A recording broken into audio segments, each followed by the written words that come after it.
ಅದ್ಭುತಗಾತ್ರಾಯ ಕಾಮಿತ ಅರ್ಥಪ್ರದಾಯಿನಿ ಶ್ರೀಮದ್ವೆಂಕಟನಾಥಾಯ ಶ್ರೀನಿವಾಸಾಯ ಮಂಗಳಂ. ಈ ವಿಶೇಷ ಶ್ರಾವಣ ಮಾಸದ ಶನಿವಾರದ ಒಂದು ಬಹಳ ವಿಶೇಷವಾದಂತಹ ಸನ್ನಿವೇಶ. ಈ ಶ್ರಾವಣ ಮಾಸದಲ್ಲಿ ಎಲ್ಲ ಭಕ್ತಾದಿಗಳು ಭಗವಂತನ ದರ್ಶನಕ್ಕೆ ಬಂದಿದ್ದೀರಾ. ಭಗವಂತ ಅವನ ದರ್ಶನವನ್ನು ಮಾಡಿದ ಕ್ಷಣಕ್ಕೆ ಅವನು ನಮ್ಮ ಎಲ್ಲ ಕಷ್ಟಗಳನ್ನು ಪರಿಹಾರ ಮಾಡ್ತಾನೆ.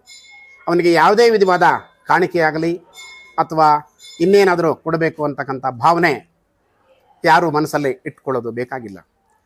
ನಿರ್ಮಲ ಮನಸ್ಸಿನಿಂದ ಅವನ ದರ್ಶನವನ್ನು ಮಾಡಿ, ಅವನ ಸೇವೆಯನ್ನು ಮಾಡಿ, ಅವನ ಸ್ಮರಣೆಯನ್ನು ಮಾಡಿದರೆ ಸಾಕು.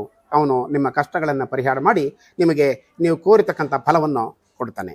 ಆದರೆ ಅಲ್ಲಿ ಒಂದು ನೀವು ಗಮನಿಸಬೇಕಾದ ವಿಶೇಷ ಏನಪ್ಪ ಅಂತಂದರೆ, ಕೆಲವರು ಹೇಳ್ತಾರೆ, ನಾನು ತಿರುಪತಿಗೆ ಅಷ್ಟು ಸಲ ಹೋಗಿ ಬಂದೆ, ನನ್ನ ಕೆಲಸ ಆಗಲಿಲ್ಲ. ಇನ್ನೂ ಹೆಚ್ಚು ಹೋಗಿ ಬಂದೆ, ಕೆಲಸ ಆಗಲಿಲ್ಲ. ಇನ್ನು ಕೆಲವರು ಹೇಳ್ತಾರೆ, ನಾನು ತಿರುಪತಿಗೆ ಹೋಗಿ ಬಂದೆ, ತಕ್ಷಣ ನನ್ನ ಕೆಲಸ ಆಯಿತು. ಕಾರಣ ಅಲ್ಲಿ ಎರಡು ಕಾರಣ ಇರುತ್ತೆ. ಒಂದು, ನಿರ್ಮಲವಾದ ಮನಸ್ಸಿನಿಂದ ನಾವು ಭಗವಂತನ ಸೇವೆ ಮಾಡಬೇಕು, ಮತ್ತು ನಾವು ಸ್ಮರಣೆ ಮಾಡ್ತಕ್ಕಂಥ ಒಂದು ಸಮಯ ಏನಿದೆ ಅದು ಸಾಲದು ಅಂತ ಹೇಳಿ ನೀವು ನಿರ್ಧಾರ ಮಾಡ್ಕೊಳ್ಬೇಕು. ಯಾಕೆಂತಂದರೆ, ಉದಾಹರಣೆ, ನಾವು ಒಲೆಯ ಮೇಲೆ ಪಾತ್ರೆಯನ್ನಿಟ್ಟು ಅನ್ನವನ್ನು ಮಾಡಬೇಕಾದ್ರೆ ಕನಿಷ್ಠ ಪಕ್ಷ 25 ನಿಮಿಷದಿಂದ ಅರ್ಧ ಗಂಟೆ ಸಮಯ ಬೇಕು. ಅದೇ ರೀತಿ ಭಗವಂತನ ನಾವು ದರ್ಶನ ಮಾಡಬೇಕಾದ್ರೆ ಹಲವಾರು ಸರಿ ನಾವು ಅವನ ಸ್ಮರಣೆ ಮಾಡಬೇಕು, ಜಪವನ್ನು ಮಾಡಬೇಕು. ಅದೇ ತಪಸ್ಸು. ಆ ನಮ್ಮ ತಪಸ್ಸಾಗಲಿ, ಆ ನಮ್ಮ ಸ್ಮರಣೆ ಆಗಲಿ ಭಗವಂತನ ಪಾದಕ್ಕೆ ಸಮರ್ಪಣೆ ಆಯಿತು ಅಂದರೆ ನಮ್ಮ ಕೆಲಸ ಆಗುತ್ತೆ. ಆದ್ದರಿಂದ ನಾವು ಎಷ್ಟು ವಿಧವಾಗಿ ಅವನನ್ನು ಸ್ಮರಣೆ ಮಾಡ್ತೀವಿ ಅಷ್ಟು ನಮಗೆ ಒಳ್ಳೆಯದಾಗತ್ತೆ. ಅದು ಬಿಟ್ಟು ಸಂಕಟ ಬಂದಾಗ ವೆಂಕಟರಮಣ ಅಂತ ಹೇಳ್ತಕ್ಕಂಥ ಪದವನ್ನು ನಾವು ಉಪಯೋಗ ಮಾಡಬಾರ್ದು. ಯಾವಾಗಲೂ ನಾವು ಯಾವ ರೀತಿ ಪ್ರತಿನಿತ್ಯ ದಿನಕ್ಕೆ 3 ಹೊತ್ತು ಊಟ ಮಾಡ್ತೀವಿ, ಅದೇ ರೀತಿ ಒಂದು 30 ಸಲವಾದರೂ ಭಗವಂತನ ನೆನೆಸ್ಕೊಳ್ಬೇಕು. ಆ ರೀತಿ ನಾವು ನೆನೆಸ್ಕೊಂಡಿದ್ದೆ ಆದರೆ ಖಂಡಿತ ನಮ್ಮ ಫಲಗಳು ಬೇಗ ನಿವಾರಣೆ ಆಗುತ್ತೆ, ನಮ್ಮ ಶ್ರಮಗಳೆಲ್ಲ ಬೇಗ ಪರಿಹಾರವಾಗುತ್ತೆ, ನಮ್ಮ ಕಷ್ಟಗಳು ಬೇಗ ನಿವಾರಣೆ ಆಗುತ್ತೆ ಅಂತ ಹೇಳಿ ನಾನು ಈ ಮಾತನ್ನು ಹೇಳಿ ಮುಗಿಸ್ತಾ ಇದ್ದೀನಿ. ಧ್ರುವಂತೆ ರಾಜಾವರಣ ಧ್ರುವಂತೆ ಗ ಬೃಹಸ್ಪತಿ ಧ್ರುವಂತ ಇಂದ್ರಶ್ಚ ಅಗ್ನಿಶ್ಚ ರಾಷ್ಟ್ರಂ ಧಾರೇತಾಂ ಧ್ರುವಂ ಧ್ರುವಂ.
ರಾಮಾಯ ರಾಮಭದ್ರಾಯ ರಾಮಚಂದ್ರಾಯ ವೇದಸೆ ರಘುನಾಥಾಯ ನಾಥಾಯ ಸೀತಾಯ ಪತಹೇ ನಮಃ.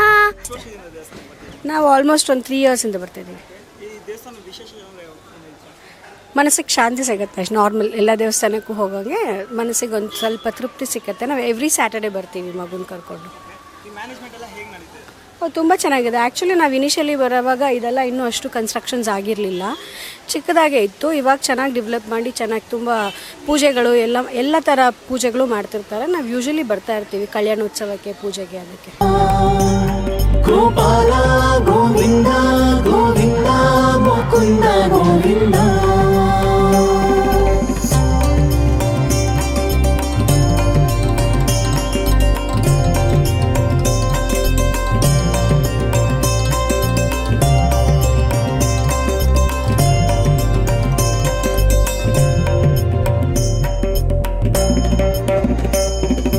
She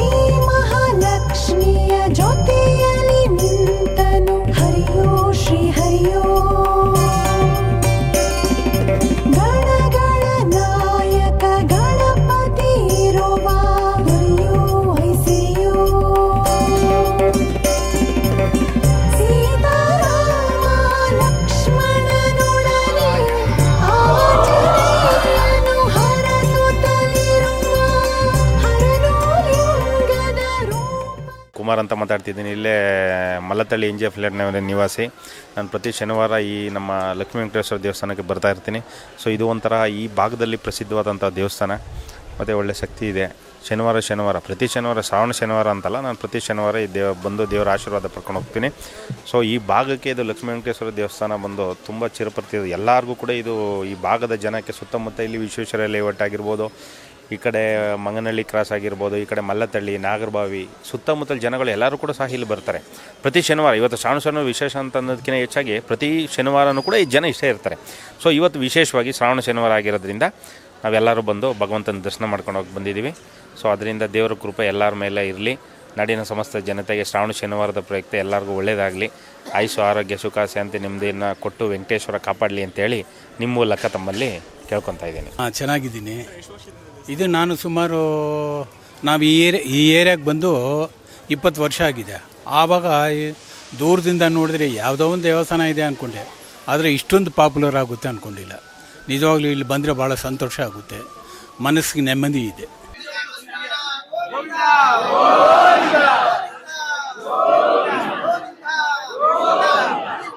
ಹೇಗಿದ್ರಾ? ಭಗವಂತನ ಅನುಗ್ರಹದಿಂದ ಎಲ್ಲ ಸೌಖ್ಯ. ಸೊ ಎಷ್ಟು ವರ್ಷದಿಂದ ಇದೆ ಫೀಲ್ಡಲ್ಲಿ ಇದ್ದೀರಾ ಸರ್ ನೀವು? ಸುಮಾರು ಈ ದೇವಸ್ಥಾನ 17ರಿಂದ 20 ವರ್ಷಗಳ ಒಂದು ಪುರಾತನವಾದಂತಹ ದೇವಸ್ಥಾನ. ಓಕೆ, ನೀವು ಎಷ್ಟು ವರ್ಷದಿಂದ ಈ ಪೂಜಾರಿ ಈ ದೇವಸ್ಥಾನ? ನಾನು ಈ ವೃತ್ತಿಗೆ ಬಂದು ಸುಮಾರು ಒಂದು 40ರಿಂದ 50 ವರ್ಷಗಳು ಈ ವೃತ್ತಿಯಲ್ಲಿ ನಾನಿದ್ದೀನಿ. ಓಕೆ, ಯಾವ್ಯಾವ ದೇವರುಗಳಿಗೆಲ್ಲ ನೀವು ಪೂಜೆ ಮಾಡ್ಕೊಂಡು ಬಂದಿದ್ದೀರಾ? ಇಲ್ಲಿಗೆ ಬರೋದಕ್ಕೆ ನಾನು ಇಲ್ಲಿಗೆ ಬಂದು ಸುಮಾರು 3 ವರ್ಷಗಳಾಯಿತು. ಇದಕ್ಕೆ ಮುಂಚೆ ಬಸವೇಶ್ವರ ನಗರ BML ಲೇಔಟ್ ಹುತ್ತದ ವೆಂಕಟರಮಣ ಸ್ವಾಮಿ ದೇವಸ್ಥಾನದಲ್ಲಿ ನಾನು ಅರ್ಚಕನಾಗಿದ್ದೆ.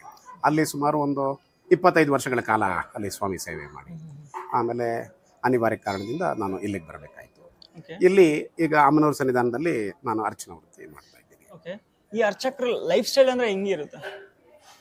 ಅರ್ಚಕರ ಲೈಫ್ ಸ್ಟೈಲ್ ಅಂತಂದರೆ ಅವನು ಈ ವೃತ್ತಿಗೆ ಇಳಿದ ಮೇಲೆ ಇದಕ್ಕೆ ಸೀಮಿತವಾಗಿರಬೇಕು. ಲೌಕಿಕ ಸ್ವಲ್ಪ ಕಡಿಮೆ ಮಾಡಿಕೊಂಡು ಆಧ್ಯಾತ್ಮಿಕವಾಗಿ ನಾವು ಇದರಲ್ಲಿ ಮುಂದುವರೆದ್ರೆ ನಮಗೂ ಫಲ ಸಿಗತ್ತೆ, ಭಕ್ತರಿಗೂ ಒಳ್ಳೆಯ ಫಲ ಸಿಗತ್ತೆ, ನಾವು ಮಾಡಿದ್ದಕ್ಕೂ ಸಾರ್ಥಕವಾಗುತ್ತೆ ಭಗವಂತನ ಸೇವೆ. ಓಕೆ, ಈಗ ನಾನು ಪೂಜಾರಿಗಳನ್ನೆಲ್ಲ ನೋಡಿದೆ, ತುಂಬಾ ಯಂಗಿರೋರು ಕೂಡ ಇದ್ದಾರೆ. ಸೊ ಈಗ ಓಲ್ಡ್ ಇರೋರು ಅಂದ್ರೆ ಲೈಕ್ ಆವತ್ತಿನ ಕಾಲದಿಂದ ಹಂಗೆ ಬಂದಿದ್ದಾರೆ. ಯಂಗಿರೋರು ಲೈಕ್ ಬೇರೆ ಬೇರೆ ಫೀಲ್ಡ್ನೆಲ್ಲ ಚೂಸ್ ಮಾಡ್ಕೋತಾರೆ. ಲೈಕ್ ಅವ್ರು ಕೂಡ ಇದೇ ಫೀಲ್ಡಿಗೆ ಬಂದಿದ್ದಾರಲ್ವಾ, ಅದಕ್ಕೆ ರೀಸನ್ ಏನಂತ ಹೇಳ್ತೀರಾ ನೀವು? ಅಂದರೆ ಈ ವೃತ್ತಿಯಲ್ಲಿ ಯಾರಿಗೆ ಒಂದು ಒಳ್ಳೆಯ ಇದು ಸಿಗತ್ತೆ, ಈ ವೃತ್ತಿಗೆ ಬರೋದಕ್ಕೆ ಮುಂಚೆ ಏನು ಈ ವೃತ್ತಿನ ಅಂತ ಹೇಳೋ ಒಂದು ಭಾವನೆ ಇರುತ್ತೆ.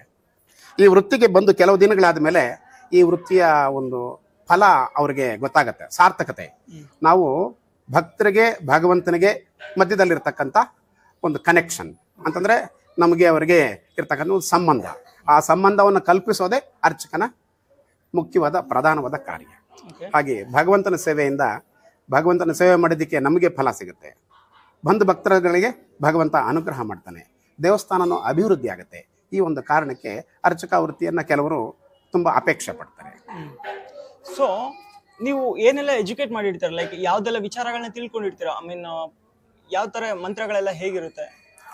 ನಮ್ಮ ವಿದ್ಯಾಭ್ಯಾಸ ಬಂದು ಸಾಮಾನ್ಯ ಪ್ರತ್ಯೇಕವಾಗಿ ಗುರುಗಳಲ್ಲಿ ನಡೆಯುತ್ತೆ.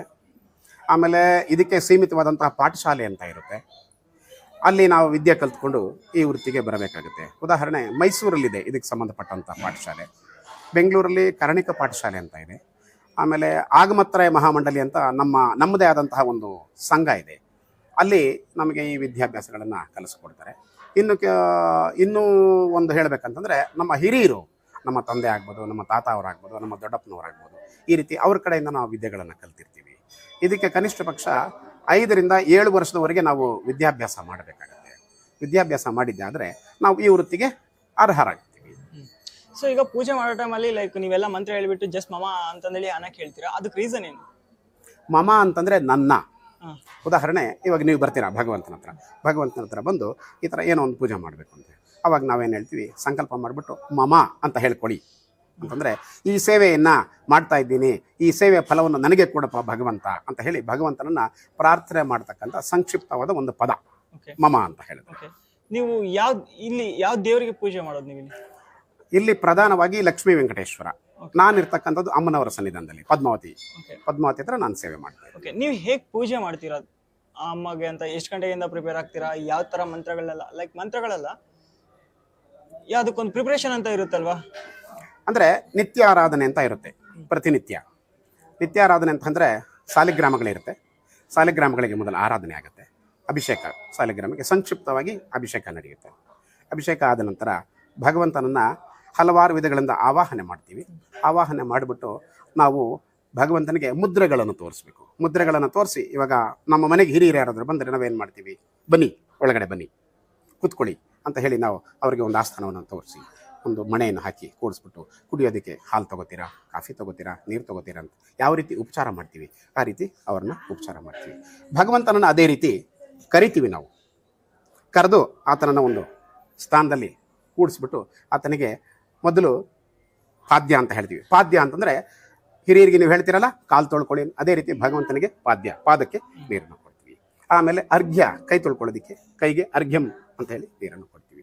ಆಮೇಲೆ ಮುಖದ ಹತ್ರ ಆಚಮನ 3 ಸರಿ ಆಚಮನ ಮಾಡಿ ಅಂತೇಳಿ ಬಾಯಿ ಕೊಡ್ತೀವಿ. ಆಮೇಲೆ ತದನಂತರ ಭಗವಂತನಿಗೆ ಮಧುಪರ್ಕ, ಪಂಚಾಮೃತ ಅಭಿಷೇಕ ಮಾಡೋದಾದರೆ ಹಾಲು, ಮೊಸರು, ತುಪ್ಪ, ಸಕ್ಕರೆ, ಜೇನುತುಪ್ಪ, ಎಳನೀರು ಈ ಪದಾರ್ಥಗಳೆಲ್ಲ ಹಾಕಿ ಭಗವಂತನಿಗೆ ಅಭಿಷೇಕವನ್ನು ಮಾಡ್ತೀವಿ. ಅಭಿಷೇಕ ಆದ ನಂತರ ಅದನ್ನೆಲ್ಲ ಶುದ್ಧಿ ಮಾಡಿ ಗಂಧವನ್ನು ಹಚ್ಚಿ ವಸ್ತ್ರವನ್ನು ಸಮರ್ಪಣೆ ಮಾಡಿ ಯಜ್ಞೋಪವೀತವನ್ನು ಹಾಕಿ ಆಭರಣವನ್ನು ಸಮರ್ಪಣೆ ಮಾಡಿ ಪುಷ್ಪವನ್ನು ಸಮರ್ಪಣೆ ಮಾಡಿ ಧೂಪ, ದೀಪ, ನೈವೇದ್ಯ, ಇದು ಸಂಕ್ಷಿಪ್ತವಾದ ನಿತ್ಯಾರಾಧನೆಯ ಕ್ರಮ.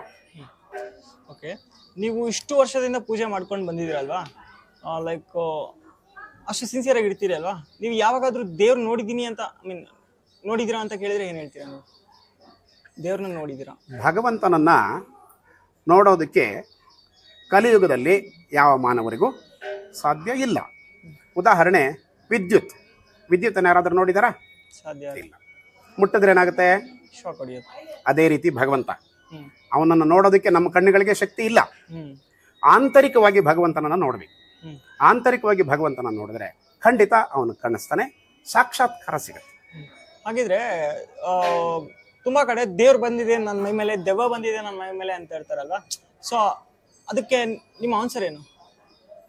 ಅದು ನನ್ನನ್ನು ಕೇಳೋದಾದರೆ, ಆ ಸ್ಥಳದಲ್ಲಿ ನಡೀತಕ್ಕಂಥ ಸರ್ಕಮ್ಟೆನ್ಸ್ ಅಂತ ಏನು ಹೇಳ್ತೀರಾ, ಆ ಒಂದು ಸಮಯಕ್ಕೆ ಒಂದು ಮಾಡಿಕೊಂಡಿರ್ತಕ್ಕಂಥ ವಿಧಾನ ಅಷ್ಟೇ. ಬಟ್ ಯಾರ ಮೇಲೂ ಭಗವಂತ ಬರೋದಿಲ್ಲ, ಬರೋದಕ್ಕೆ ಸಾಧ್ಯ ಇಲ್ಲ. ಉದಾಹರಣೆ ಹೇಳೋದಾದರೆ, ರಾಮಾಯಣದಲ್ಲಿ ಶಬರಿ ಭಗವಂತನಿಗೋಸ್ಕರ ಕಾಯ್ತಾ ಇರ್ತಾಳೆ. ಏನು ಕಾರಣಕ್ಕೆ? ರಾಮನನ್ನು ಒಲಿಸ್ಕೊಳ್ಳೋದಕ್ಕೆ ಕಾಯ್ತಾ ಇರ್ತಾಳೆ. ರಾಮ ಏಕಪತ್ನಿ ವ್ರತಸ್ಥ, ಆದ್ದರಿಂದ ರಾಮ ಏನು ಮಾಡ್ತಾನೆ, ಆಕೆಗೆ 99 ವರ್ಷಕ್ಕೆ ಬರ್ತಾನೆ. ಶಬರಿಗೆ 99 ವರ್ಷ ಆದಾಗ ಅವನು ದರ್ಶನವನ್ನು ಕೊಡ್ತಾನೆ. ಆಗ ಆಕೆ ಆ ಇಹಲೋಕದ ಒಂದು ಆಸೆಯನ್ನು ಬಿಟ್ಟು ರಾಮನಿಗೆ ತಾನು ನಿನ್ನಲ್ಲಿ ಸೇರ್ಕೊಳ್ಬೇಕು ಅನ್ನೋ ಭಾವನೆ ಬರುತ್ತೆ. ಅದೇ ರೀತಿ ಭಗವಂತನನ್ನು ನಾವು ಯಾವತ್ತೂ ನೋಡೋದಕ್ಕೆ ಸಾಧ್ಯ ಇಲ್ಲ. ಆಂತರಿಕವಾಗಿ ನಾವು ನೋಡಿದ್ದೆ ಆದರೆ ಖಂಡಿತ ನಮಗೆ ಸಾಕ್ಷಾತ್ಕಾರ ಸಿಗುತ್ತೆ.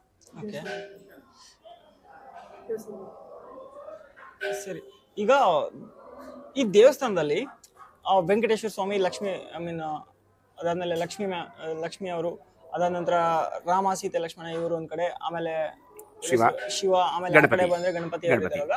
ಸೊ ಇವ್ರು ಮಾತ್ರನೇ ಒಳಗಡೆ ಯಾಕೆ?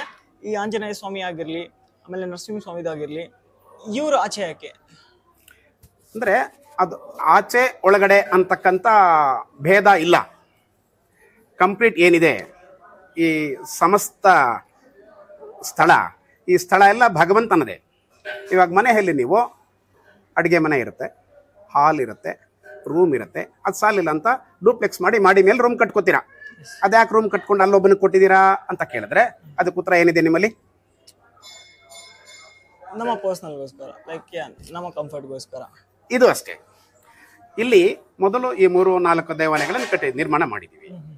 ಪ್ರಧಾನವಾಗಿ ಲಕ್ಷ್ಮೀ ವೆಂಕಟೇಶ್ವರ, ಆ ಪಕ್ಕದಲ್ಲಿ ಅಮ್ಮನವರು, ಈ ಕಡೆ ಶ್ರೀರಾಮಚಂದ್ರ, ಆ ಕಡೆ ಗಣಪತಿ, ಈ ಕಡೆ ಶಿವ. ಈ ಸ್ಥಳದಲ್ಲಿ ನಾವು ಇವುಗಳನ್ನು ನಿರ್ಮಾಣ ಮಾಡಿದ್ದೀವಿ. ಆಮೇಲೆ ತದನಂತರ ಮಿಕ್ಕ ಆಲಯಗಳನ್ನು ಮಾಡಬೇಕು ಅನ್ನೋ ಒಂದು ಪ್ರೇರೇಪಣೆ ಆಗಿದೆ.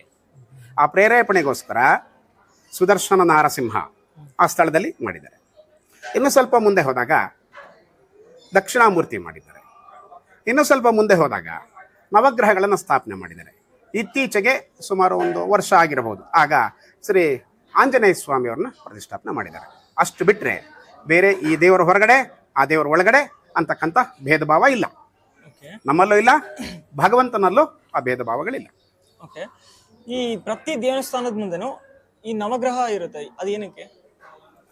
ನವಗ್ರಹಗಳು ಮನುಷ್ಯನ ಆಗು ಹೋಗುಗಳನ್ನು ನಿರ್ಮಾಣ ಮಾಡತಕ್ಕಂಥ ದೇವತೆಗಳು, ಅವನ ಪಾಪ ಪುಣ್ಯಗಳಿಗೆ ಅನುಸಾರವಾಗಿ ಫಲವನ್ನು ಕೊಡ್ತಕ್ಕಂಥ ದೇವತೆಗಳು. ಆದುದರಿಂದ ದೇವಸ್ಥಾನಕ್ಕೆ ಬಂದು ಎಲ್ಲ ದೇವತೆಗಳನ್ನು ದರ್ಶನ ಮಾಡಿಕೊಂಡು ನವಗ್ರಹ ದೇವಸ್ಥಾನಗಳಿಗೆ ಹೋಗಿ ಅಲ್ಲಿ ಪ್ರದಕ್ಷಿಣಾಕಾರವಾಗಿ ಬಂದರೆ ಅವರಿಗೆ ಸಾಧ್ಯವಾದಷ್ಟು ಒಳ್ಳೆಯ ಫಲಗಳು ಸಿಗಲಿ ಅನ್ನೋ ಒಂದು ಕಾರಣದಿಂದ ಭಕ್ತರು ನವಗ್ರಹಗಳನ್ನು ಪ್ರದಕ್ಷಿಣೆ ಮಾಡ್ತಾರೆ. ಅವರ ಅನುಕೂಲಕ್ಕೋಸ್ಕರ ನವಗ್ರಹಗಳನ್ನು ಮಾಡಿದ್ದಾರೆ. ಓಕೆ. ಕಲ್ಯಾಣೋತ್ಸವ, ರಥೋತ್ಸವ ಅಂತಂದೇಳಿ ದೇವರನ್ನ ಹಳ್ಳಿ ಕಡೆ ಆಗಿರ್ಲಿ ಎಲ್ಲಾದ್ರೂ ಕೆಲವೊಂದ್ ಕಡೆ ಊರ್ ಸುತ್ತಿಸ್ತಾರೆ. ಅದಕ್ಕೆ ರೀಸನ್ ಏನು? ಈಗ ಹಿಂದೆ ರಾಜರು ಮಾರುವೇಷದಲ್ಲಿ ಬಂದು ದೇಶ ಪರ್ಯಟನೆ ಮಾಡ್ತಾ ಇದ್ರು ಅಂತ ಇದೆ. ತಮಗೆ ಗೊತ್ತಿದೆಯೋ ಇಲ್ವೋ ಗೊತ್ತಿಲ್ಲ. ಯಾಕೆಂತಂದ್ರೆ ಈಗ ಮಧ್ಯದಲ್ಲಿ ರಾಜನಿಗೆ ಪ್ರಜೆಗಳಿಗೆ ಮಧ್ಯದಲ್ಲಿ ಮಧ್ಯವರ್ತಿಗಳಿರ್ತಾರೆ. ಆ ಮಧ್ಯವರ್ತಿಗಳು ಸಕ್ರಮವಾಗಿ ನೆರವೇರಿಸ್ತಾರ ಇದ್ದಾರೋ ಇಲ್ಲ ಅನ್ನೋ ಒಂದು ವಿಷಯ ತಿಳ್ಕೊಳ್ಳೋದಕ್ಕೋಸ್ಕರ ರಾಜನೇ ಸ್ವತಃ ಮಾರುವೇಷದಲ್ಲಿ ದೇಶ ಪರ್ಯಟನೆ ಮಾಡ್ತಾ ಇದ್ರು. ಆಗ ಅಲ್ಲಿಯ ಸನ್ನಿವೇಶಗಳು ಆತನಿಗೆ ಪ್ರತ್ಯಕ್ಷವಾಗಿ ಗೊತ್ತಾಗೋದು. ಒಳ್ಳೆಯದು ನಡೀತಾ ಇದೆಯಾ, ಕೆಟ್ಟದ್ದು ನಡೀತಾ ಇದೆಯಾ, ಮೋಸ ನಡೀತಾ ಇದೆಯಾ, ಧಗ ನಡೀತಾ ಇದೆಯಾ. ಅಕಸ್ಮಾತ್ ಮೋಸ ನಡೀತಾ ಇದ್ದರೆ ಅವ್ರನ್ನ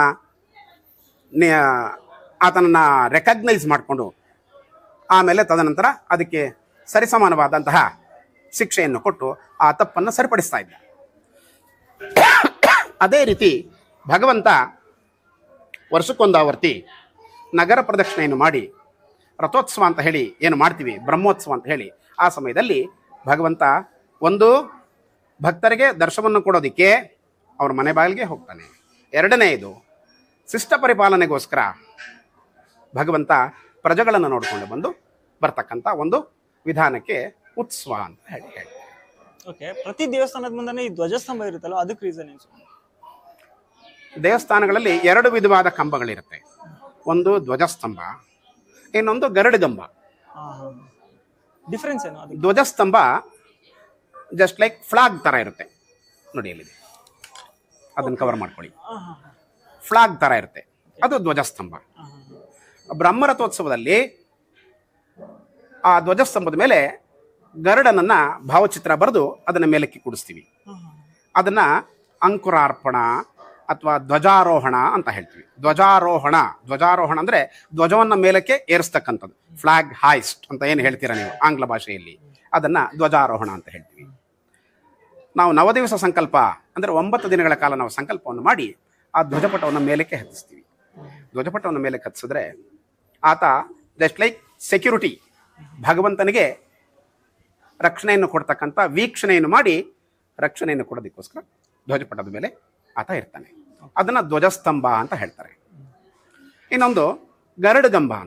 ಗರುಡಗಂಬ ಅಂದ್ರೆ ವಿಶೇಷ ದಿನಗಳಲ್ಲಿ ಭಗವಂತನಿಗೆ ದೃಷ್ಟಿಯನ್ನು ತೆಗೆದು ದೀಪವನ್ನು ಹಚ್ತಾರೆ ಅದರ ಮೇಲೆ. ಸಾಮಾನ್ಯವಾಗಿ ಕಾರ್ತೀಕ ಮಾಸದಲ್ಲಿ ಬಹಳ ವಿಶೇಷ ದೀಪಗಳನ್ನು ಹಚ್ಚೋದು. ಅದೇ ರೀತಿ ಆ ಧ್ವಜಸ್ತಂಭದ ಮೇಲೆ ದೀಪವನ್ನು ಹಚ್ಚೋದಕ್ಕೋಸ್ಕರ ಗರುಡಗಂಬ ಅಂತ ಹೇಳಿ ಇಟ್ಟಿರ್ತಾರೆ. ಈ ಎರಡು ವ್ಯತ್ಯಾಸ ಆ ಕಂಬಗಳಲ್ಲಿ ಇರುತ್ತೆ. ಓಕೆ. ಈಗ ಸಾಕಷ್ಟು ಜನ ಭಕ್ತಾದಿಗಳು ಲೈಕ್ ತಿಂಡಿ ಮಾಡ್ದೇನೆ ಪೂಜೆ ಮಾಡ್ತಾ ಇರ್ತಾರೆ. ಅದು ರಾತ್ರಿ ಅದು ಒಂದು 11 ಗಂಟೆ ಆಗಿರ್ಬೋದು, 12 ಗಂಟೆ ಆಗಿರ್ಲಿ, 1 ಗಂಟೆ ಆಗಿರ್ಲಿ, ಅಷ್ಟೊತ್ತವರೆಗೂ ಪೂಜೆ ಮಾಡಿಬಿಟ್ಟು ದೇವಸ್ಥಾನಕ್ಕೆ ಬಂದ್ಬಿಟ್ಟು ಊಟ ಮಾಡ್ತಾ ಇರ್ತಾರೆ. ಇದರಿಂದ ಅವರಿಗೆ ಕೆಲವೊಂದು ಪ್ರಾಬ್ಲಮ್ಸ್ ಲೈಕ್ ಗ್ಯಾಸ್ಟ್ರಿಕ್ ಈ ಥರ ಆಗೋ ಪ್ರಾಬ್ಲಮ್ಸ್ ಇರ್ತವೆ. ಆ ಥರ ಮಾಡಲೇಬೇಕಾ ನಿಮ್ಮ ಪ್ರಕಾರ? ಅಂದರೆ ಅದಕ್ಕೆ ಸ್ವಲ್ಪ ಎಕ್ಸಂಪ್ಷನ್ ಇದೆ. ಆಬಾಲ ವೃದ್ಧರಿಗೆ ಉಪವಾಸದ ಅಗತ್ಯ ಇಲ್ಲ. ಐ ಮೀನ್ ಆಬಾಲ ವೃದ್ಧರಿಂದ ಆಬಾಲ ಚಿಕ್ಕ ಮಕ್ಕಳು, ವೃದ್ಧರು ಸೀನಿಯರ್ ಸಿಟಿಸನ್ಸ್, ಇಂಥವ್ರಿಗೆ ಎಕ್ಸಂಪ್ಷನ್. ಮಧ್ಯಮ ವಯಸ್ಸಿನವ್ರಿಗೆ ಅವರ ಸ್ವಇಚ್ಛೆಯಿಂದ ಇರೋದಾದರೆ ಇರಬಹುದು, ಕಂಪಲ್ ಯಾರಿಗೂ ಇಲ್ಲ. ಕಾರಣ ಉಪವಾಸವಿದ್ದು ನಾವು ವ್ರತವನ್ನು ಮಾಡಿ ಪೂಜೆಯನ್ನು ಮಾಡಿದಾದರೆ ನಮಗೆ ಪರಿಪೂರ್ಣ ಫಲ ಸಿಗುತ್ತೆ. ಆಮೇಲೆ ಏಕಾಗ್ರತೆ ಇರುತ್ತೆ, ನಿದ್ರಾವಸ್ಥೆ ಬರೋದಿಲ್ಲ. ಊಟ ತಿಂದ ತಕ್ಷಣ ಸಾಮಾನ್ಯವಾಗಿ ನಿದ್ದೆ ಬರುತ್ತೆ. ಆ ಒಂದು ಇದನ್ನು ಅವಾಯ್ಡ್ ಮಾಡೋದಕ್ಕೋಸ್ಕರ ಉಪವಾಸವಿದ್ದು ನೀವು ಸೇವೆಯನ್ನು ಮಾಡಿದರೆ ನಿಮಗೆ ಪೂರ್ಣ ಫಲ ಸಿಗತ್ತೆ. ಓಕೆ. ಕೆಲವೊಂದು ಹಬ್ಬಗಳ ಟೈಮಲ್ಲಿ complete full day, I mean maximum night ಮಾತ್ರ ಊಟ ಮಾಡ್ತಿರ್ತಾರಲ್ಲ, ಅಂದ್ರೆ ಉಪವಾಸ ಇದೀನಿ, ಒಂದು ಹೊತ್ತು ಇದೀನಿ ಅಂತ ಇರ್ತಾರಲ್ಲ, ಆ ಥರ ಮಾಡಿದ್ರೆ ಫಲ ಸಿಗುತ್ತಂತ ಹೇಳ್ತೀರಾ? ವೈಜ್ಞಾನಿಕವಾಗಿ ನಮ್ಮ ಶಾಸ್ತ್ರಕ್ಕೆ ವೈಜ್ಞಾನಿಕವಾಗಿ ಬಹಳ ಹತ್ತಿರದ ಸಂಬಂಧ ಇದೆ. ವೈಜ್ಞಾನಿಕದಲ್ಲಿ ನಮ್ಮ ವೈದ್ಯಕೀಯದಲ್ಲಿ ಏನು ಹೇಳ್ತಾರೆ ಅಂದರೆ ಲಂಗಣಂ ಪರಮೌಷಧಂ ಅಂತ ಹೇಳ್ತಾರೆ. ಈಗ ಒಂದು ಮಿಷನ್, ಅದಕ್ಕೆ ಅವನು ಇಷ್ಟು ವರ್ಷ ಲೈಫ್ ಕೊಟ್ಟಿರ್ತಾನೆ. ಯಾವುದೋ ಒಂದು ಯಂತ್ರ ತಗೊಂಡ್ರೆ 50 ವರ್ಷ ಈ ಯಂತ್ರ ನಡೆಯುತ್ತೆ, ನಿರ್ವಿಘ್ನವಾಗಿ ನಡೆಯುತ್ತೆ ಅಂತ ಹೇಳಿರ್ತಾರೆ.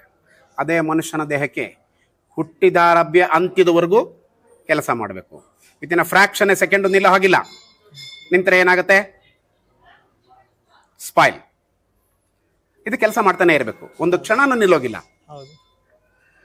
ಅದೇ ಜೀರ್ಣಕ್ರಿಯೆ ಉದರದಲ್ಲಿ ನಡೀತಾನೇ ಇರಬೇಕು. ಆ ಜೀರ್ಣಕ್ರಿಯೆ ನಡೀತಾ ಇರಬೇಕಾದ್ರೆ ಅದಕ್ಕೆ ನಾವು ಒಂದು ಗ್ಯಾಪ್ ಕೊಟ್ಟರೆ ಮಾರನೇ ದಿವಸ ಕ್ವಿಕ್ಕಾಗಿ ವರ್ಕ್ ಮಾಡುತ್ತೆ. ಉದಾಹರಣೆ, ನೀವು 8 ಗಂಟೆ ಕೆಲಸ ಮಾಡ್ತೀರಾ, 8 ಗಂಟೆ ಕೆಲಸ ಮಾಡಿ 9ನೇ ಗಂಟೆ ರೆಸ್ಟ್ ತಗೋತೀರಾ. ಆಮೇಲೆ 12 ಗಂಟೆ ಆಗುತ್ತೆ, ಮತ್ತೆ 1 ಗಂಟೆ 2 ಗಂಟೆ ಟೈಮು, ಮತ್ತೆ ತಿರ್ಗಾ ನೀವು ವರ್ಕ್ ಸ್ಟಾರ್ಟ್ ಮಾಡಿದ್ರೆ ಎಷ್ಟು ಲವಲವಿಕೆಯಾಗಿ ಕೆಲಸ ಮಾಡ್ತೀರಾ? ಹೌದು. ಅದೇ ರೀತಿ ನಮ್ಮ ಜಠರಕ್ಕೆ, ಮನುಷ್ಯನ ದೇಹಕ್ಕೆ ರೆಸ್ಟ್ ಕೊಟ್ಟಿದೆ ಆದರೆ ಆರೋಗ್ಯವಂತವಾಗಿರ್ತೀರ. ಆ ಒಂದು ಕಾರಣಕ್ಕೆ ಉಪವಾಸವನ್ನ ನಮ್ಮ ಹಿಂದಿನವರು ಈ ವೈಜ್ಞಾನಿಕ ವಿಧಾನವನ್ನು ತಿಳಿದುಕೊಂಡು ಹೇಳಿದ್ದಾರೆ, ಉಪವಾಸವನ್ನು ಮಾಡಿ. ಓಕೆ. ಸೊ ಫಲ ಸಿಗುತ್ತೆ ಅನ್ಕೊಳ್ಳೋರಿಗೆ ಮತ್ತೆ ಏನಂತ ಹೇಳ್ತೀರಾ? ಎರಡೂ ಒಂದೇ. ಓಕೆ. ಉಪವಾಸವಾಗಿದ್ದರೆ ಭಗವಂತನನ್ನ ಏಕಾಗ್ರತೆಯಿಂದ ನಾವು ಮಾಡಿ ಸೇವೆ ಮಾಡ್ಬೋದು, ಫಲ ಸಿಗತ್ತೆ. ವೈಜ್ಞಾನಿಕವಾಗಿ ತಗೊಳ್ಳೋದಾದ್ರೆ ಆರೋಗ್ಯವಾಗಿರ್ತೀರ, ಆರೋಗ್ಯವಾಗಿದ್ದರೆ ನಿಮಗೆ ಬೆನಿಫಿಟ್ಟು. ಓಕೆ.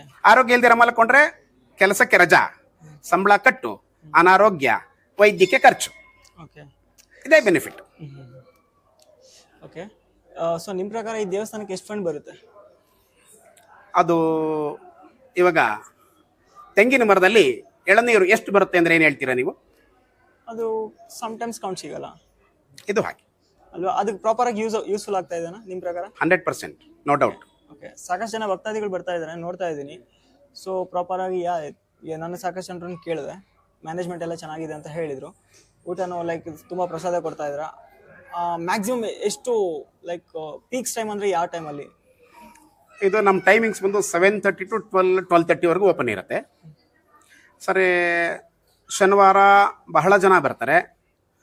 ಅದಕ್ಕೋಸ್ಕರ ಜನಗಳಿಗೆ ಒಂದು ಭಗವಂತನ ಪ್ರಸಾದ ಎಲ್ಲರಿಗೂ ಸೇರಬೇಕು ಅನ್ನೋ ಕಾರಣದಿಂದ ಅನ್ನದಾನ ಅಂತ ಹೇಳಿ ದಾಸೋಹ ಅಂತ ಹೇಳಿ ಏರ್ಪಾಟ್ ಮಾಡಿದ್ದೀವಿ. ಆ ದಾಸೋಹ ಅಂತ ಏರ್ಪಾಟ್ ಮಾಡಿರೋದ್ರಿಂದ ಎಲ್ಲ ಭಕ್ತಾದಿಗಳು ತೃಪ್ತಿಯಾಗಿ ನಾವು ಅನ್ನದಾನವನ್ನು ವಿತರಣೆ ಮಾಡ್ತೀವಿ.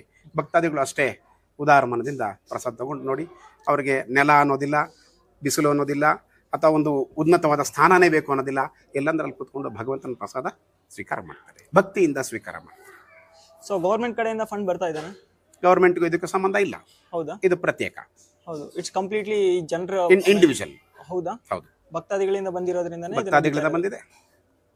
ಧರ್ಮದರ್ಶಿಗಳು ನಡೆಸ್ಕೊಂಡು ಹೋಗ್ತಾ ಇದ್ದಾರೆ, ಸುವ್ಯವಸ್ಥಿತವಾಗಿ ನಡೆಸ್ಕೊಂಡು ಹೋಗ್ತಾ ಇದ್ದಾರೆ. ಬರೀ ನಡೆಸ್ಕೊಂಡು ಹೋಗೋದು ಅಂದರೆ ಅನ್ನೋದಕ್ಕಿಂತ ಸುವ್ಯವಸ್ಥಿತವಾಗಿ ನಡೆಸ್ಕೊಂಡು ಹೋಗ್ತಾ ಇದ್ದಾರೆ. ಭಕ್ತಾದಿಗಳಿಗೆ ಹೇಳುವಂತಹದ್ದು ಇಲ್ಲಿ ವಿಶೇಷವಾಗಿ ಏನಿಲ್ಲ. ಯಾಕೆಂತಂದ್ರೆ ಭಗವಂತನ ಸನ್ನಿಧಾನ ಸಮುದ್ರ ಇದ್ದಾಗೆ. ಎಲ್ಲರೂ ಬಂದು ಇಲ್ಲಿದ್ದಾರೆ. ಯಾತಕ್ಕೆ? ಭಗವಂತನನ್ನು ನಾವು ದರ್ಶನ ಮಾಡಿಕೊಂಡ್ರೆ ನಮಗೆ ಒಳ್ಳೆಯ ಫಲಗಳು ಸಿಗತ್ತೆ, ನಮ್ಮ ಕಷ್ಟಗಳೆಲ್ಲ ನಿವಾರಣೆ ಆಗುತ್ತೆ, ನಾವು ವ್ಯವಸ್ಥಿತವಾಗಿ ಜೀವನವನ್ನು ಸುಲಲಿತವಾಗಿ ಸಾಗಿಸಬಹುದು ಅನ್ನೋ ಒಂದು ಕಾರಣಕ್ಕೆ ದೇವಸ್ಥಾನಕ್ಕೆ ಬಂದು ಭಗವಂತನ ದರ್ಶನ ಮಾಡಿಕೊಂಡು ಯಥಾಶಕ್ತಿ ಅವರು ಭಗವಂತನಿಗೆ ಕಾಣಿಕೆಯನ್ನು ಸಮರ್ಪಣೆ ಮಾಡಿ ಏನು ಪ್ರಸಾದವನ್ನು ವಿತರಣೆ ಮಾಡ್ತಾರೆ ಅದನ್ನು ಬಹಳ ಭಕ್ತಿಯಿಂದ ಸ್ವೀಕಾರ ಮಾಡಿ ತಮ್ಮ ತಮ್ಮ ಮನೆಗಳಿಗೆ ಹೊರಡ್ತಾರೆ. ಓಕೆ. ಇದೇ ಲಾಸ್ಟ್ ಆ್ಯಂಡ್ ಫೈನಲ್ ಕ್ವಶನ್. ನೀವು ಯಾವಾಗಾದರೂ ಪ್ರಾಬ್ಲಮ್ ಇಷ್ಟು ವರ್ಷದ ಟೈಮ್ ಪೀರಿಯಡಲ್ಲಿ ಯಾವಾಗಾದರೂ ನಿಮಗೆ ಗೊತ್ತಿಲ್ಲದೆ ಅಥವಾ ಗೊತ್ತಿದ್ದು ತಪ್ಪು ಮಾಡಿರ್ತೀರಾ? ಸೊ ಅದು ನಿಮ್ಗೆ ಸೆನ್ಸ್ ಆಗಿದೆ ಈ ಭಗವಂತದಿಂದ, ಲೈಕ್ ಯಾವುದಾದ್ರಿಂದ? ಯಾಕೆಂದರೆ ನಾವು ನರಮಾನವರು, ತಪ್ಪು ಮಾಡೋದು ಮನುಷ್ಯನ ಸಹಜ ಗುಣ. ಆದರೆ ಆ ತಪ್ಪನ್ನು ರಿಪೀಟ್ ಮಾಡಬಾರ್ದು. ರಿಪೀಟ್ ಮಾಡಿದ್ರೆ ಅದು ಮಾನವ ಧರ್ಮ ಅಲ್ಲ. ಆ ತಪ್ಪನ್ನು ತಿಳ್ಕೊಂಡು ಆ ತಪ್ಪನ್ನು ತಿದ್ದುಕೊಳ್ಳಬೇಕು. ಹಾಗೂ ಒಂದು ಸಮಯ ನಮಗೆ ತಿಳಿದೇ ತಪ್ಪಾದರೆ ನಾವು ನಿತ್ಯ ಆರಾಧನೆ ಮಾಡುವಾಗ ಭಗವಂತನ ನಾಮಸ್ಮರಣೆ ಮಾಡ್ತೀವಿ. ಅಚ್ಯುತಾಯ ನಮಃ ಅನಂತಾಯ ನಮಃ, ಅಚ್ಯುತಾಯ ನಮಃ ಅನಂತಾಯ ನಮಃ, ಅಚ್ಯುತಾಯ ನಮಃ ಅನಂತಾಯ ನಮಃ, ಅಚ್ಯುತ ಅನಂತ ಗೋವಿಂದೇಭ್ಯೋ ನಮಃ ಅಂತ ಹೇಳಿ ಭಗವಂತನ ನಾಮಸ್ಮರಣೆಯನ್ನು ಮಾಡ್ತೀವಿ. ಆ ನಾಮಸ್ಮರಣೆಯನ್ನು ಮಾಡಿ ಅಪರಾಧ ಸಹಸ್ರಾಣಿ ಕ್ಷಮಸ್ವ ಅಂತ ಹೇಳಿ ಭಗವಂತನ ಪಾದವನ್ನು ಮುಟ್ಟಿ ನಮಸ್ಕಾರ ತಿಳಿದೇ ನಮ್ಮಿಂದ ತಪ್ಪಾಗಿರಬಹುದು, ಆದ್ದರಿಂದ ಆ ತಪ್ಪನ್ನು ಕ್ಷಮಿಸುವಂತ ಹೇಳಿ ಭಗವಂತನನ್ನ ಪ್ರಾರ್ಥನೆ ಮಾಡ್ತೀವಿ. ಆಗ ಖಂಡಿತ ತಿಳಿದೇ ತಪ್ಪಾದರೆ ಕ್ಷಮಿಸ್ತಾನೆ, ತಿಳಿದು ಮಾಡಿದರೆ ಶಿಕ್ಷೆಯನ್ನು ಕೊಡ್ತಾನೆ. ಅದು ಖಂಡಿತ. ನಾನಾದರೂ ಅಷ್ಟೇ, ನೀವಾದರೂ ಅಷ್ಟೇ, ಯಾರಾದರೂ ಅಷ್ಟೇ. ಭಗವಂತನ ಒಂದು ನ್ಯಾಯದಲ್ಲಿ ತಾರತಮ್ಯ ಇಲ್ಲ. ನಾನು ಅರ್ಚಕ ಆಗ್ಬಿಟ್ಟಿದ್ದೀನಿ, ನಾನು ಒಳಗಡೆ ಇದ್ದೀನಿ, ಭಗವಂತನ ಪಾದವನ್ನು ಮುಟ್ತೀನಿ, ನಾನೇನೇ ತಪ್ಪು ಮಾಡಿದ್ರು ನಡೆಯುತ್ತೆ ಅನ್ನೋದು ಬಹಳ ತಪ್ಪು, ಅಕ್ಷಮ್ಯ ಅಪರಾಧ. ನನಗೆ ಏನು ಫಲವನ್ನು ಕೊಡ್ತಾನೆ ಭಗವಂತನಿಗೆ? ಒಬ್ಬ ವ್ಯಕ್ತಿ ಬಂದು ನಮಸ್ಕಾರ ಮಾಡಿದ್ರೆ ಅವನಿಗಷ್ಟೇ ಫಲವನ್ನು ಕೊಡ್ತಾನೆ. ಇನ್ನೊಬ್ಬ ವ್ಯಕ್ತಿ ಬಂದು ಭಗವಂತನಿಗೆ ಯಥೇಚ್ಛವಾಗಿ ಹೂಹಾರಗಳನ್ನು ಸಮರ್ಪಣೆ ಮಾಡಿ, ಯಥೇಚ್ಛವಾಗಿ ನೈವೇದ್ಯವನ್ನು ಮಾಡಿ, ಯಥೇಚ್ಛವಾಗಿ ಅವನ ಸೇವೆಯನ್ನು ಮಾಡಿದರೆ ಅವನಿಗೂ ಅಷ್ಟೇ ಫಲವನ್ನು ಕೊಡ್ತಾನೆ. ಏನಿಲ್ದಿರ ಅವನು ಬಹಳ ಕಠಿಣ ಪರಿಸ್ಥಿತಿಯಲ್ಲಿರ್ತಾನೆ, ಅವನ ಹತ್ರ 10 ಪೈಸಾನೂ ಇರೋದಿಲ್ಲ, ನನ್ನ ಹತ್ರ ಇಷ್ಟೇನಪ್ಪ ಇರೋದು ಅಂತ ಹೇಳಿ ಒಂದು ನಮಸ್ಕಾರ ಮಾಡ್ತಾನೆ, ಅವನಿಗೂ ಅಷ್ಟೇ ಫಲವನ್ನು ಕೊಡ್ತಾನೆ. ಭಗವಂತನ ವಿಷಯದಲ್ಲಿ ಇದು ಒಂದಿರ್ತಕ್ಕಂಥ ವಿಶೇಷ. ಅದೇ ನಮ್ಮ ಮಾನವೋದರಲ್ಲಿ ನಾನು ಫ್ಯಾಕ್ಟ್ರಿ ಯಜಮಾನ ಆದರೆ ನನಗೆ 100% ಬೆನಿಫಿಟ್, ಸಬ್ ಕಾಂಟ್ರಾಕ್ಟ್ಗೆ 80%, ಅನದರ್ ಕಾಂಟ್ರಾಕ್ಟ್ಗೆ 50%, ರಿಟೈಲರ್ಗೆ 30%. ಆದರೆ ಭಗವಂತನಲ್ಲಿ ಆ ಥರ ಇಲ್ಲ, ಎಲ್ಲರಿಗೂ 100% ಕೊಡ್ತಾನೆ. ನೀವು ಅವನಿಗೇನೇ ಸೇವೆಯನ್ನು ಮಾಡಿ 100% ಕೊಡ್ತಾನೆ. ನಾನು ನನ್ನ ಮುಟ್ಟಿ ಸೇವೆ ಮಾಡ್ತೀನಿ, ಅವನಿಗೂ 100% ಕೊಡ್ತಾನೆ. ಏನೂ ಇಲ್ಲ, ಕೈ ಮುಗಿತಾನೆ ಗೋವಿಂದ ಅಂತ ಹೇಳ್ತಾನೆ, ಅವನಿಗೂ 100%. ಈ ಒಂದು ವಿಶೇಷ ಭಗವಂತನ ನೇಮದಲ್ಲಿ ಇರುತ್ತೆ. ಓಕೆ, ಹೆಸರಿಗಷ್ಟೇ ಕೈ ಮುಗಿತಾ ಲೈಕ್ ದೇವ್ರ ಹೆಸರಿಗಷ್ಟೇ ಕೈ ಮುಗಿತಾ ಲೈಕ್ ಎಲ್ಲ ಫಂಡ್ಸ್ ಕೊಟ್ಬಿಟ್ಟು ತುಂಬ ದುಡ್ಡಿರೋರು, ಆಮೇಲೆ ದೇವ್ರಿಗೆ ಕೈ ಮುಗಿಬಿಟ್ಟು ಗಂಗೆಯಲ್ಲಿ ಮುಳುಗಿದ್ರೆ ಲೈಕ್ ಪಾಪ ಪರಿಹಾರ ಆಗುತ್ತೆ ಅಂತಾರೆ. ಲೈಕ್ ಅದ್ರ ಮೇಲೆ ನಿಮ್ಮ ಒಪಿನಿಯನ್ ಏನು? ಅಂದರೆ ನಾನು ಮೊದಲೇ ನಿಮ್ಗೆ ಹೇಳಿದೆ, ನೀವು ಏನೇ ಮಾಡಿ ಅವನಿಗೆ ಅಷ್ಟೇ ಕೊಡ್ತಾನೆ, ಏನು ಇಲ್ದಿರ ಮಾಡಿ ಅವನಿಗೂ ಅಷ್ಟೇ ಅವನು ಕೊಡ್ತಾನೆ. ಮನಸ್ಸಿರಬೇಕು ಮುಖ್ಯವಾಗಿ. ತೋರಿಕೆಗೆ ಯಾವತ್ತೂ ಭಗವಂತ ಫಲ ಕೊಡೋದಿಲ್ಲ. ನೀವು ಮನಃಪೂರ್ವಕವಾಗಿ ಇನ್ನೊಂದು ಏನಪ್ಪ ಹೇಳ್ತಾರೆ ಅಂದರೆ ಸಂಸ್ಕೃತದಲ್ಲಿ ಪತ್ರಂ ಪುಷ್ಪಂ ಫಲಂ ಥೋಯಂ ಅಂತ ಹೇಳ್ತಾನೆ. ನಿನ್ನ ಹತ್ರ ಒಂದು ಹಣ್ಣಿರತ್ತೆ, ಆ ಹಣ್ಣನ್ನಿಟ್ಟು ಗೋವಿಂದ ಇದು ನಿನಗೆ ನೈವೇದ್ಯ ಮಾಡ್ತೀನಪ್ಪ, ನಿಮಗೂ 100% ಕೊಡ್ತಾನೆ. ಒಂದೇ ಒಂದು ಹೂವಪ್ಪ ನನಗೆ ಇವತ್ತು ಸಿಕ್ಕಿರೋದು, ಬೇರೆ ಏನೂ ಇಲ್ಲ ನನ್ನಲ್ಲಿ, ಇದನ್ನೇ ನಾನು ನಿನಗೆ ಸಮರ್ಪಣೆ ಮಾಡ್ತೀನಿ, ಅದಕ್ಕೂ 100% ಕೊಡ್ತೀನಿ. ಕಡೆಗೆ ಅದು ಸಿಗಲಿಲ್ಲ, ಗಿಡದಲ್ಲಿ ಒಂದು ಎಲೆ ಕಿತ್ಕೊಂಬಂದಿಟ್ಟು ಇಷ್ಟೇನಪ್ಪ ನಾನಿರೋದು ಅಂತ ಹೇಳಿ ಅದಕ್ಕೂ 100%. ಅದೂ ಇಲ್ಲ, ಬಾವಿನಲ್ಲಿ ಒಂದು ನಿನಗೆ ನೀರು ತೊಗೊಂಬಂದು ಇದೇ ಸಮರ್ಪಣೆ ಮಾಡ್ಕೊಪ್ಪ ನಿನ್ನ ಪಾದಕ್ಕೆ, ಅವನಿಗೂ 100% ಕೊಡ್ತಾನೆ. ಅವನು ನಿಮ್ಮ ಪಕ್ವವಾಗಿರುವ ಮನಸ್ಸನ್ನು ನೋಡ್ತಾನೆ ಹೊರತು ನಿಮ್ಮ ಹೇರಳವಾಗಿರ್ತಕ್ಕಂಥ ಹಣವನ್ನು ಯಾವತ್ತೂ ನೋಡೋದಿಲ್ಲ. ಆದ್ದರಿಂದ ಭಗವಂತನಿಗೆ ಒಳ್ಳೆಯ ಮನಸ್ಸಿನಿಂದ ನೀವು ಏನನ್ನು ಕೊಟ್ಟರು ಸಹಿತ ಅವನು ಸ್ವೀಕಾರ ಮಾಡ್ತಾನೆ, ಓಕೆ, ಅಷ್ಟೇ ಫಲವನ್ನು ಕೊಡ್ತಾನೆ. ಸೊ ಈಗ ತಿರುಪತಿಲಿ ಟಿಕೆಟ್ಸ್ ಅಲ್ಲಿ ಡಿಫ್ರೆನ್ಸ್ ಇದೆ. ಟಿಕೆಟ್ಸ್ ಅಲ್ಲಿ ಫ್ರೀ ಟಿಕೆಟ್ ಪಾದ ಇದು ನಡ್ಕೊಂಡು ಹೋದವ್ರಿಗೆ ಲೈಕ್ 2000 VIP ಟಿಕೆಟ್ಸ್ ಆ ಥರ ಡಿಫ್ರೆನ್ಸ್ ಇದೆ. ಲೈಕ್ ಅದ್ರ ಮೇಲೆ ನಿಮ್ಮ ಒಪಿನಿಯನ್ ಏನು? ಅಲ್ಲಿಯ ವ್ಯವಸ್ಥೆಗೆ ಅದನ್ನು ಮಾಡಿದ್ದಾರೆ. ಅಲ್ಲಿ ಲಕ್ಷಾಂತರ ಜನ ಬರ್ತಾರೆ. ಲಕ್ಷಾಂತರ ಜನ ಬಂದಾಗ ಎಲ್ಲರೂ ಒಟ್ಟಿಗೆ ಒಂದೇ ದಾರಿಯಲ್ಲಿ ಬಂದರೆ ಈಗ ನಮಗೆ 2 ನಿಮಿಷ ದರ್ಶನ ಸಿಗುತ್ತೆ. ಎಲ್ಲರನ್ನ ಒಂದೇ ದಾರಿಯಲ್ಲಿ ಬಿಟ್ಟರೆ ಆ 2 ನಿಮಿಷ ಸಹಿತ ದರ್ಶನ ಆಗೋದಿಲ್ಲ. ಆ ಒಂದು ಕಾರಣಕ್ಕೆ ಹಲವಾರು ವಿಧಾನಗಳನ್ನು ಮಾಡಿದ್ದಾರೆ. ಆ ಹಲವಾರು ವಿಧಾನಗಳಲ್ಲಿ ಒಂದು, ನಿಮ್ಮಲ್ಲಿ ಹೇರಳವಾಗಿ ಹಣ ಇರುತ್ತೆ, ನೀವು 10,000 ರೂಪಾಯಿ ಕೊಟ್ಟರೆ ನೇರವಾಗಿ ದರ್ಶನವನ್ನು ಮಾಡ್ಕೊಳ್ಬೋದು. ನಿಮ್ಮ ಥರವ್ರದ್ದು ಒಂದು 500 ಜನ ಬರ್ತಾರೆ. ಆ 500 ಜನ 10 ನಿಮಿಷದಲ್ಲಿ ದರ್ಶನ ಮಾಡ್ಕೊಂಡು ಹೊರಟೋಗ್ತಾರೆ. ಇನ್ನು ಕೆಲವರಿಗೆ ಸೇವೆ ಮಾಡಿದ್ದಾರೆ, ಕಲ್ಯಾಣೋತ್ಸವ, ಅದಕ್ಕೆ 5,000 ಏನೋ ಮಾಡಿದ್ದಾರೆ, ಅಲ್ಲಿ 2 ಬಿಡ್ತಾರೆ. ಅವರು ಸುಮಾರು 1,000 ಜನ ಬರ್ತಾರೆ, ಅಲ್ಲಿಗೆ 2,000 ಜನ ಖಾಲಿ ಆಯಿತು. ಇನ್ನು ಕೆಲವರು ಏನೂ ಇಲ್ದಿರ ಧರ್ಮದರ್ಶನಕ್ಕೆ ಬರ್ತಾರೆ, 300 ರೂಪಾಯಿ ಟಿಕೆಟ್ ಅಂತ ಮಾಡಿದ್ದಾರೆ, ಅಲ್ಲಿ ಒಂದು 10,000 ಜನ ಬರ್ತಾರೆ, ಅಲ್ಲಿಗೆ 15,000 ಜನ ಖಾಲಿ ಆಯಿತು. ಇನ್ನು ಕೆಲವರು ಏನೂ ಇಲ್ಲ, ಬರೀ ಧರ್ಮದರ್ಶನಕ್ಕೆ ಬರ್ತಾರೆ ಮಿಕ್ನಾದವರು, ಅಲ್ಲಿಗೆ ಆ 15,000 ಜನದ ಹೊರೆ ಒಟ್ಟಾರೆ ಅವ್ರ ಮೇಲೆ ಬೀಳೋಲ್ಲ. 15,000 ಜನ ಮುಂದೆ ಹೊಟ್ಟೋದ್ರು, ಮಿಕ್ನಾದವ್ರಿಗಾದ್ರೂ ಸ್ವಲ್ಪ ದರ್ಶನ ಆಗುತ್ತೆ. ಈ ಒಂದು ಕಾರಣಕ್ಕೆ ಹಲವಾರು ವಿಧಾನಗಳನ್ನು ಅಲ್ಲಿ ಮಾಡಿದ್ದಾರೆ. ಫಲ ಎಲ್ಲರಿಗೂ ಒಂದೇ. ನಾನು ಅವತ್ತು ಹೇಳಿದಾಗೆ ₹1,00,000 ಕೊಟ್ಟರು ಒಂದೇ ಫಲನೇ, ಬರೀ ದರ್ಶನ ಮಾಡಿ ಗೋವಿಂದ ಅಂದ್ರು ಒಂದೇ ಫಲನೇ. ಫಲದಲ್ಲಿ ಯಾವುದೇ ವಿಧವಾದ ವ್ಯತ್ಯಾಸ ಆಗೋದಿಲ್ಲ ಅಂತ ನನ್ನ ಅನುಭವದ ಪ್ರಕಾರ ನಾನು ಹೇಳ್ತಾ ಇದ್ದೀನಿ.